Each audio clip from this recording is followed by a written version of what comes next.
बाबासाहेबांनी मी असा का करत आहे ते त्या ग्रंथपालाला सांगितले। त्या ग्रंथपालाला या भारतीय विद्यार्थ्याचे नवल वाटले, खूप कौतुक वाटले। तेव्हा बाबासाहेबांना नुसती ताकीद देऊन सोडून देण्यात आले।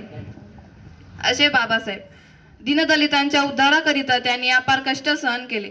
आपल्या समाजाला धर्मरूढीच्या नावाखाली माणुसकीपासून वंचित ठेवित आहेत। आपला समाज कुत्र्यापेक्षाही लाचार जीवन जगत आहेत हे त्यांनी अनुभवले होते। ते नेहमी म्हणायचे, मला माणसाच्या सहवासापेक्षा पुस्तकांचा सहवास अधिक आवडतो। शेवटी एवढेच म्हणेन की आज आप जहाँ पे खड़े हैं उसके लिए बाबा साहब लड़े। आज आपके पास जो दौलत है वो बाबा साहब की बदौलत है। आज आपके पैकेट में जो पेन है वो बाबा साहब की देन है। आज आपके पास जो कार है वो बाबा साहब के उपकार है। आज आपके जीवन में जो शांति है वो बाबा साहब की क्रांति है। आज आपके तन पे जो चमचमाती शर्ट है वो बाबा साहब ने झेले हुए कष्ट है। अगर फिर भी आप उनके प्रति मौन हैं तो दिल पे हाथ रखकर बताइए आपकी तरक्की के पीछे कौन है। जय भीम, जय संविधान।